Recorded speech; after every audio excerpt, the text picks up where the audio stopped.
Pant salwar তৈরি করা খুবই সহজ। ছোট কিংবা বড় সবার জন্যই একই প্রসেসে প্যান্ট সালোয়ার তৈরি করা হয়, শুধু মেজারমেন্টটা ভিন্ন। আসসালামু আলাইকুম, কেমন আছেন সবাই? আশা করছি সবাই ভালো আছেন। যারা প্যান্ট সালোয়ার তৈরি করতে পারেন না, আশা করছি এই ভিডিওটা দেখলে আপনারা প্যান্ট সালোয়ার তৈরি করতে পারবেন। আমি 26 ইঞ্চি লং একটা প্যান্ট সালোয়ার তৈরি করবো, এটা 5-6 বছর বেবি ক্যারি করতে পারবে। তো আমি এখানে যে কাপড়টা নিয়েছি এইটাকে প্রথমে একটা ভাঁজ দিয়ে 4টা পার্ট করে নিয়েছি। আমি যে সাইডে আছে সেটা বন্ধ সাইড এবং সামনের দিকটা হচ্ছে খোলা সাইড। সালোয়ারের নিচে আমি লেস বসাবো, তার জন্য এক্সট্রা কাপড় রাখিনি। আপনারা কিন্তু এক্সট্রা কাপড় রাখবেন 2 ইঞ্চি বা 1.5 ইঞ্চি।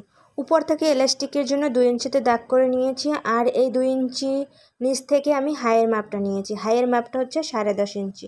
এরপর সামনে হচ্ছে একটা সাইড বন্ধ ছিল, ওই সাইডটা আমি কেটে তারপর খোলা করে দিয়েছি। এরপর এই সাইডে আমি পট্টি বসাবো, তার জন্য 2 টুকরো আমি পট্টির কাপড় কেটে নিয়েছি। প্যান্ট সালোয়ার তৈরি করার প্রধান মাপটাই এখানে যে দেখতে পাচ্ছেন এই কাপড়টা একদম পুরোপুরি আমি মেপে নিয়েছি এবং মাঝ বরাবর এইভাবে দাগ করে নিলাম। এখন আমি পায়ের মুহুরি কতটুকু রাখবো সেই অনুযায়ী এখানে আমি পায়ের মুহুরি 8 ইঞ্চি রাখবো। এবার কাপড়ের মাঝ বরাবর যে দাগটা দিয়েছি, এই মাঝ বরাবর দাগের এ সাইড থেকে 4 ইঞ্চি এবং ও সাইড থেকে 4 ইঞ্চি, মোট 8 ইঞ্চিতে দাগ করে নিয়েছি। এবার এই 2 সাইড থেকে এইভাবে আমি দাগ করে নিয়েছি একদম হাই পর্যন্ত। তো 2 সুতো আমি এক্সট্রা রেখে এইভাবে কেটে নিচ্ছি। ও হ্যাঁ, তোমাদের যদি ভিডিওটা ভালো লাগে তাহলে সাবস্ক্রাইব করে দিও। তো এইভাবে হচ্ছে আমার 4টা পার্ট হয়েছে, এই যে দেখতে পাচ্ছেন। এখানে আমি 4টা পার্টের 2টা পার্ট নিয়েছি। আমি যে সাইডে আছি সেই সাইডটা হচ্ছে হাইয়ের সাইড। হাইয়ের সাইডটা আমি বাদ রেখে সামনের সাইডটা জয়েন করে নিব। একদম উপর থেকে নিচ পর্যন্ত আমি জয়েন করে নিচ্ছি।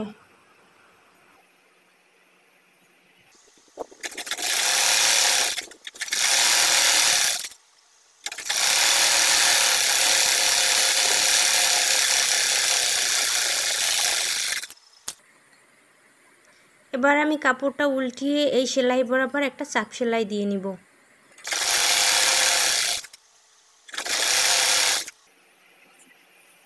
পায়ের একদম নিচে এখানে আমি লেজ বসাবো, তো তার জন্য এখানে একদম নিচে 1/2 ইঞ্চি উপরে আমি এইভাবে দাগ করে নিচ্ছি। এই যে এইভাবে দাগ করে এর উপর দিয়ে আমি হচ্ছে লেজটা বসিয়ে নিচ্ছি। তো একই প্রসেসে হচ্ছে আমি অন্য পার্টটাও এভাবে সেলাই করে লেজ বসিয়ে নিয়েছি।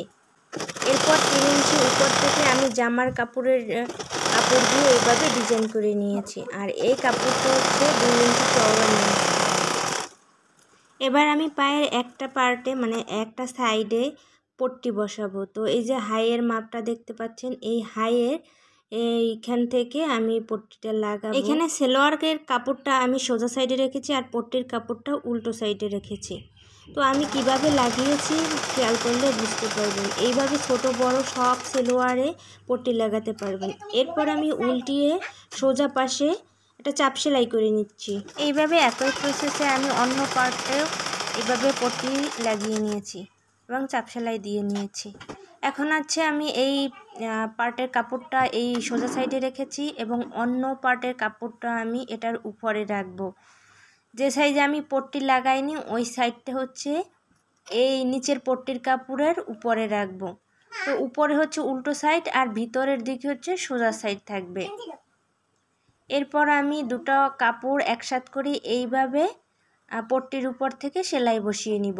তো তোমরা যারা সালোয়ার বা প্যান্টে পট্টি লাগাতে পারো না, তো এই জিনিসটা ফলো করলে তোমরা খুব সহজে পট্টি লাগাতে পারবে।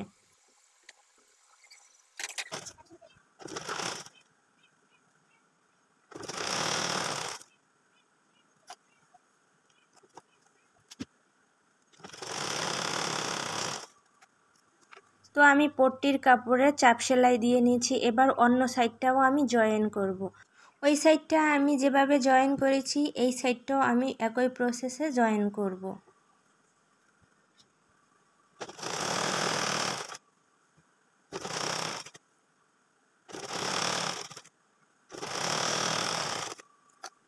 দুই পার্ট আমার জয়েন করা শেষ।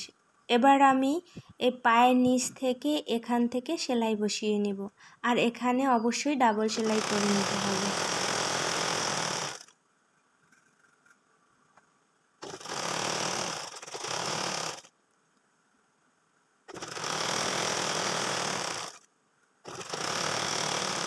এবার আমি কোমরে এলাস্টিক লাগাবো। তো কোমরের মাপ অনুযায়ী আমি এলাস্টিক নিয়ে এভাবে জয়েন করে নিয়েছি।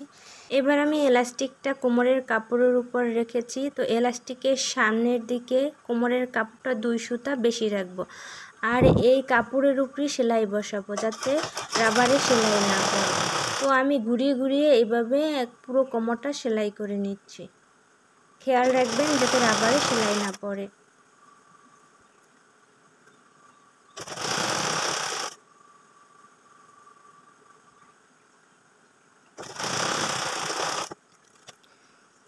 এই পর্যায়ে আমি রাবারের মাঝ বরাবর একটা কাপড়ের উপর সেলাই বসিয়ে নিব, নয়তো এই রাবারটা এদিক সেদিক হয়ে যেতে পারে।